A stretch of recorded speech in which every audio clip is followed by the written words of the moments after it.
কৃষ্ণপদ পংকজক হৃদয়ত ধৰি দিলন্ত সিদ্ধান্ত তাংক সাধুৰবাদ কৰি।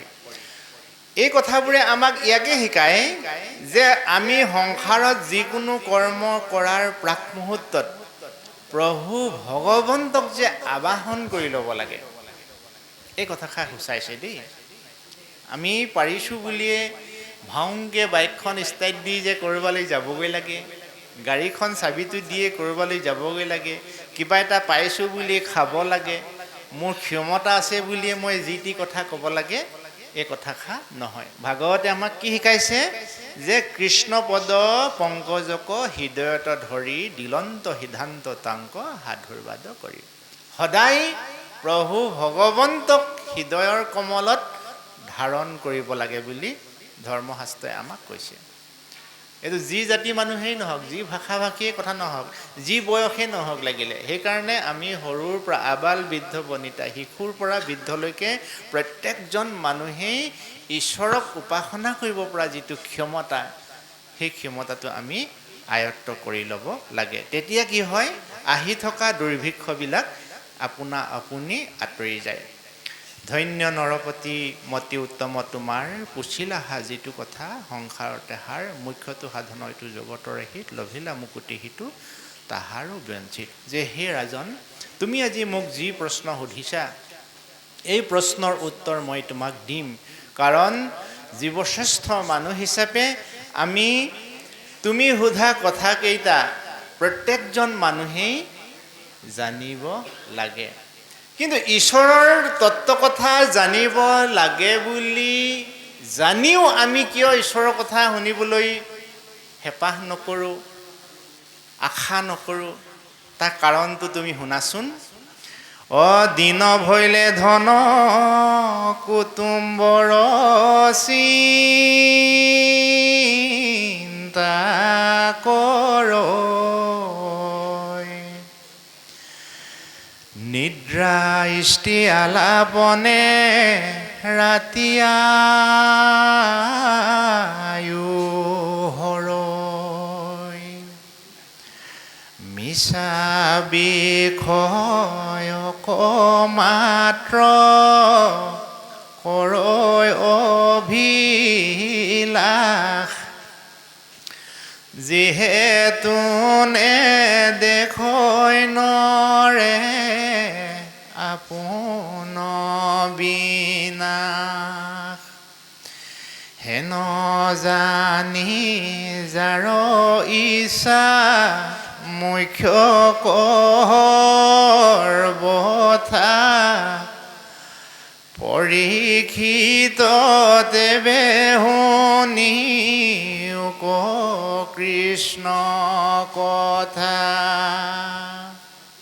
হে ৰাজন, এই বিশ্বব্ৰহ্মাণ্ডত ঐশ্বৰিক শক্তি যিমান বলৱন্ত, সমান্তৰালভাৱে মায়া শক্তিও সিমানেই বলৱন্ত।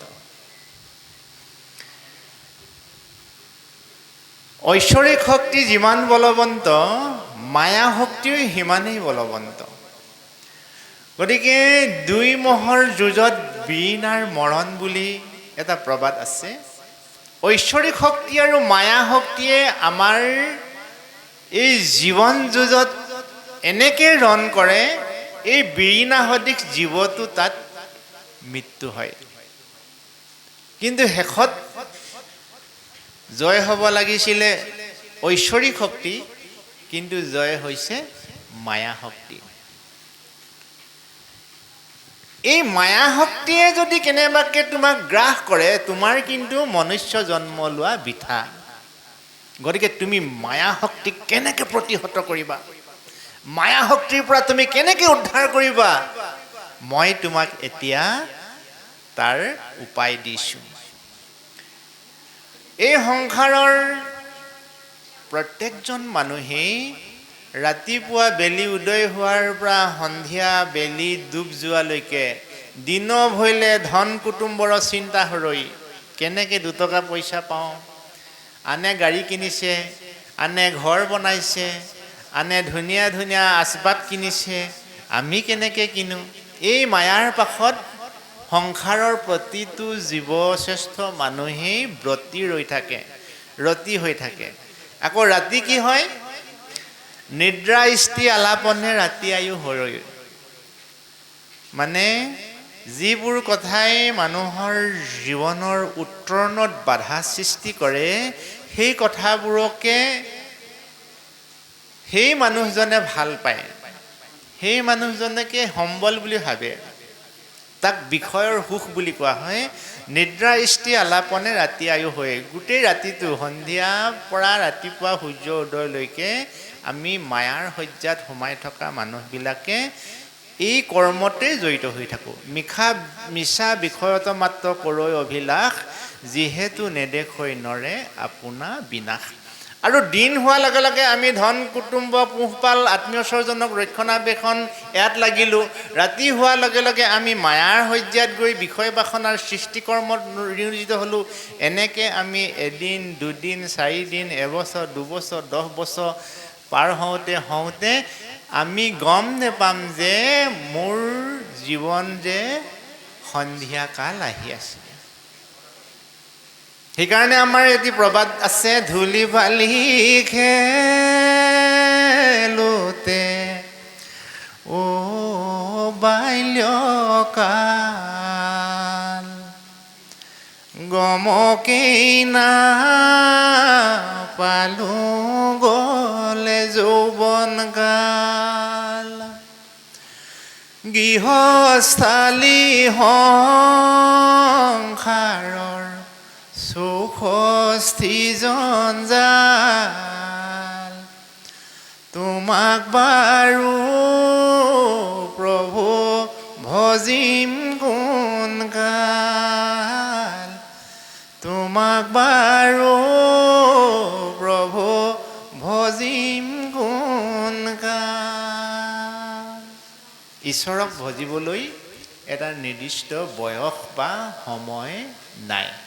সেইকাৰণেই তুমি যি পৰ্যায়তে আছা, তুমি শিশু হৈ আছা, যৌৱনত আছা, বৃদ্ধকালত আছা, কোনো কথা নাই। তুমি যি পৰ্যায়ত আছা সেই পৰ্যায়ৰ পৰাই তুমি আৰম্ভ কৰা যে পৰম ব্ৰহ্ম ভগৱন্তক কেনেকৈ প্ৰসন্ন কৰিব পাৰি।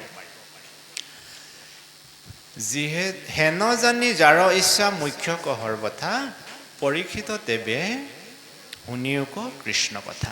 গতিকে হে ৰজা পৰীক্ষিত, তুমি এতিয়া সকলো মায়া মোহৰ কথা পৰিহাৰ কৰি মান সন্মান ৰাজ আভৰণ সকলো বিষয় বাসনা এৰি তুমি কেৱল ঈশ্বৰৰ কথাত একাত্মবোধ হোৱা। এতিয়া আমি যেনেকৈ নিৰ্দিষ্ট এটা সময়ত এটা কাম কৰোঁ, নহয়নে? ভোক লগা সময়ত যেতিয়া আমি মায়ে বাঢ়ি দিয়া ভাতকেইটা খাওঁ বা আইগৰাকীয়ে দিয়া ভাতকেইটা খাওঁ, আপুনি দুটা সময়ত ভাত খাই চাবচোন। ভোক লগা সময়ত খাব আৰু ভোক নলগাকৈ এদিন খাব। ভোক লগা সময়ত যেতিয়া আহাৰ খোৱা যায়, সেই সময়ত কোনো ভাজি পিটিকা কেনেকৈ বনাইছে এইবিলাকৰ প্ৰতি মন নাযায়। মানে যেনে তেনে ভোক নিবাৰণৰ কাৰণে আপুনি অন্নমুঠি খাইছে। আৰু আপুনি ভোক নলগা অৱস্থাত খাই চাব, তুমি আজি নিমখ অকণ বেছিকৈ দিলা, দাইল কিয় নবনালা, ইমান ধুনীয়া ধুনীয়া ভাত কৰলা আছে আনি থৈছিলোঁ, তুমি ভাজিব পাৰিলাহেঁতেন নহয়, ইত্যাদি ইত্যাদি তেওঁৰ মনলৈ ভাৱনা আহিব। প্ৰশ্ন কেতিয়া কৰে মানুহে? হাৰ পাই থকাজনে। কাজিয়া কেতিয়া কৰে? যিজনৰ অকণমান কিবা এটা আছে, হয় তেওঁ বল আছে, নহয় শক্তি আছে, নহয় ধন টকা পইচা আছে, নহয়নে বাৰু? কিন্তু অতি আচৰিত কথা, আমাৰ এই বিশ্বব্ৰহ্মাণ্ডখন এনেকুৱা এটা ক্ষণ, উদাহৰণস্বৰূপে প্ৰভু জনা এজন গুণী জ্ঞানী ধন টকা পইচা থকা মানুহ, মই এজন সাধাৰণ কৃষিজীৱী দিন হাজিৰা কৰা মানুহ। মই যেতিয়া প্ৰভুজনাৰ ঘৰত কাম কৰিবলৈ যাম, প্ৰভুজনাই মোক দিনটো কৰ্মৰ অন্তত মোৰ পাৰিশ্ৰমিকটো দিব বা বাৰান্দাত বা একাষৰীয়াকৈ চাহ এটোপা দিব, নহয়নে? তাতোতকৈ তেওঁ শুৱনি কোঠালৈ মোক মাতিবনে? নেমাতে। তেওঁ খোৱা ডাইনিং টেবুললৈ মোক নেমাতে। তেওঁ খোৱা কাঁহীখনত মোক ভাত খাব নিদিয়ে, কাৰণ মই এজন সাধাৰণ মানুহ। আপুনি মন কৰিব, কিন্তু মহাপুৰুষ গুৰু শ্ৰীমন্ত শংকৰদেৱে এনেকুৱা এখন সমাজ প্ৰতিষ্ঠা কৰিলে, যিজন মানুহে সেইখন ঘৰত মৰ্যাদা পোৱা নাছিল, সেই হাজিৰা কৰা মানুহজনেই কিন্তু নামঘৰৰ নামঘৰীয়া। সেই চহা জীৱনৰ খাটি খোৱা মানুহজনেই নামঘৰৰ নাম প্ৰসংগ কৰা মানুহ। কিন্তু সেই ৰজাতুল্য এই মানুহজনে নামঘৰলৈ আহিলে, এই সাধাৰণ মানুহজনে কিন্তু অন্তৰত একো লোক ঢাক নকৰাকৈ হিয়া উজাৰি আশীৰ্বাদ দিয়ে। নিদিয়েনে বাৰু? মনৰ পাৰ্থক্যবোৰ আপুনি মন কৰকচোন। এজন মানুহে মানে আমাৰ বিষয় আৰু ভক্তিৰ কথা কৈ আছোঁ। বিষয় তেনেকুৱা, বিষয়ে মানে শ্ৰেণী বিভাজন কৰে, উচ্চ নিচ, ধনী দুখীয়া, কলা বগা, এইবিলাক বিষয় বাসনাইহে নিৰ্ণয় কৰে। ভক্তিয়ে সেইবিলাক নিৰ্ণয় নকৰে দেই। ভক্তিয়ে মানে হিয়া উজাৰি সকলো উবিয়াই দিয়ে। আৰু সেইজন যিজন ৰাজকীয় ব্যক্তি, সেই ৰাজকীয় ব্যক্তিজনে এই নামঘৰত কিন্তু তেওঁৰ কাৰণে সুকীয়া আসন নাথাকে। এই নামঘৰখন সমান, ধনী দুখীয়া, উচ্চ নিচ, কোলা বগা কথা নাই। যিয়ে আহিব সিয়ে আসনত অধিষ্ঠিত হৈ প্ৰভু গুণনামত একাত্মবোধ কৰিব। তদ্ৰূপ আমি বিশ্ব ব্ৰহ্মাণ্ডৰ জীৱশ্ৰেষ্ঠ মনুষ্য হিচাপে আমি পৰম ব্ৰহ্ম ভগৱন্তৰ ওচৰত যদি নিজৰ মন লগাব নোৱাৰোঁ, নিজক যদি আমি তেওঁৰ ওচৰত অৰ্পণ কৰিব নোৱাৰোঁ, তেতিয়াহ'লে ৰজা পৰীক্ষিতৰ দৰে আমি ৰজা হ'লেও আমি কিন্তু প্ৰজাজনৰ সমানো আমি সম্পত্তি গোটাব নোৱাৰিম দেই। আৰু প্ৰজা হৈও আমি যদি ভক্তিৰ মাজেৰে যাওঁ, আমি ৰজাৰ দৰে সম্পত্তি গোটাব পাৰিম। দিবেচিত কৃষ্ণ গুণ নাম কীৰ্তনত, ঈশ্বৰেহে পাদ পদ্ম স্মৰিবে মনত। নাৰায়ণ স্মৰণেহে পৰম মংগল, এহি মানে জীৱনৰ জন্মৰ সামফল।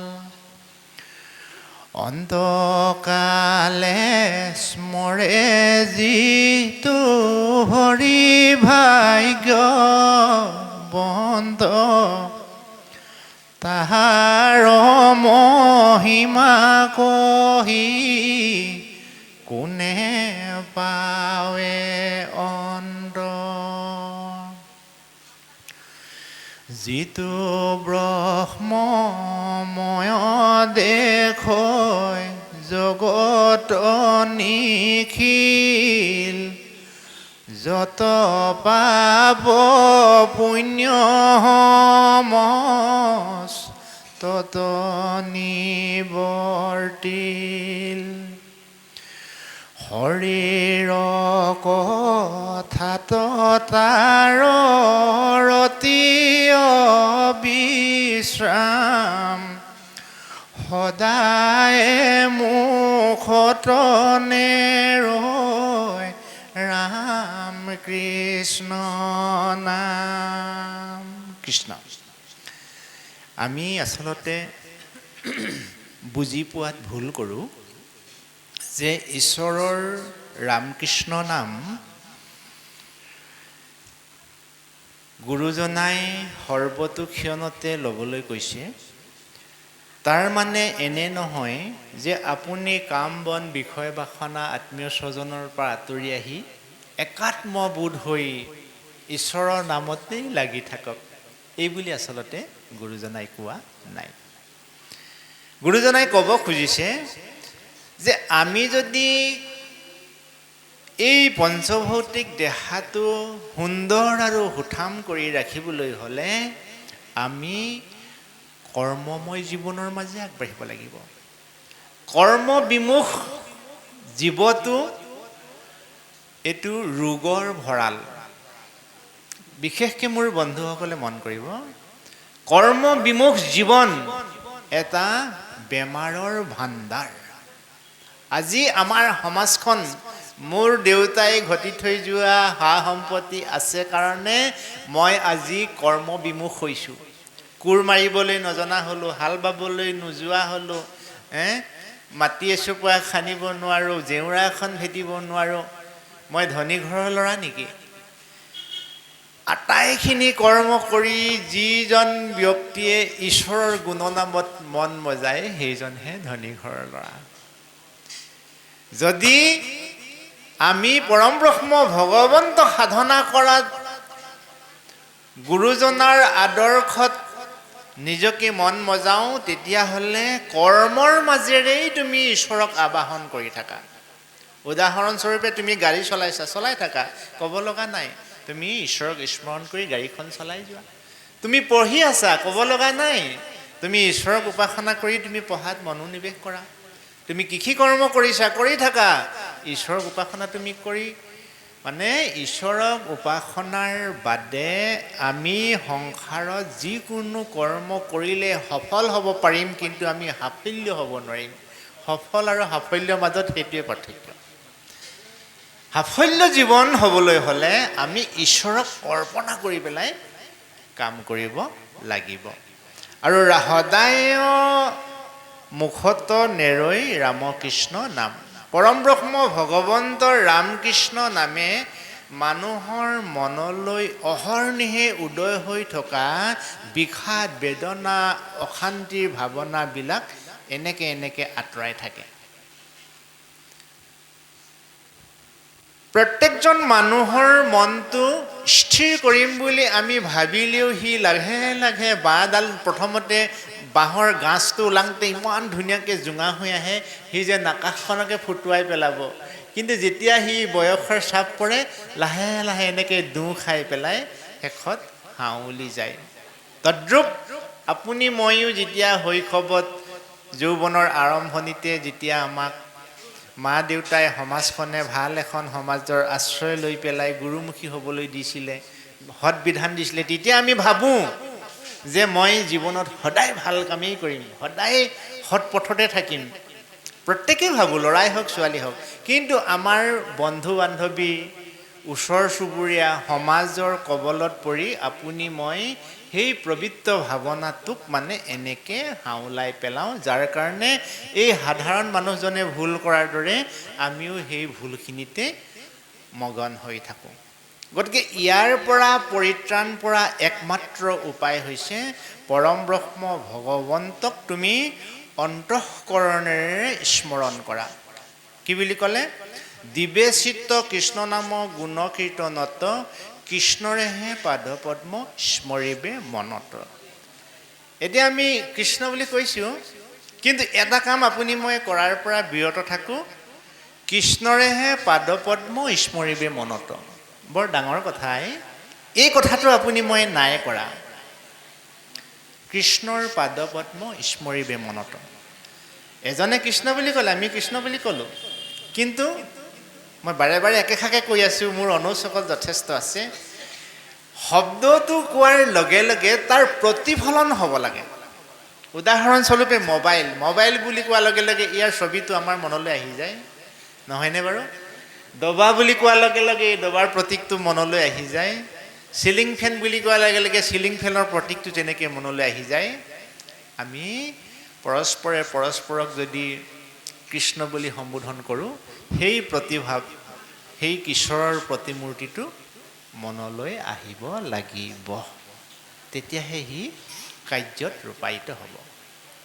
বৰ ধুনীয়া সূত্ৰ এটি আছে, কৰ্ণে শুনা কৃষ্ণ কথা, মুখে লোৱা নাম, হৃদয়ত আসন পাতি কৃষ্ণ কৰা ধ্যান। হে সংসাৰৰ মনুষ্য, তোমাৰ জীৱনৰ অন্তৰায়বিলাক বশ কৰিব পৰা একমাত্ৰ ঔষধ এইটোৱেই।